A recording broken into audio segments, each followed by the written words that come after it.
Ito ang GMA Regional TV News. Nakiisa na rin po ang ilang taga Mindanao sa pagtulong sa mga naapektuhan ng lindol sa Visayas. Sara, ano na ang latest dyan sa balitang nating mga nakala? Cody, 2 truck na puno ng relief goods ang ipinadala ng Zamboanga City LGU para sa mga naapektuhan ng lindol sa Cebu. Ang laman, 300 sako ng bigas at mga kahon ng delata. Mahigit 30 medical at rescue personnel din ang ipapadala ng LGU.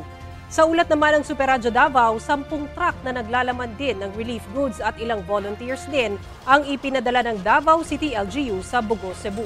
Sa ngayon, nagpapatuloy ang search and rescue operation sa mga residenteng natabunan ng buho.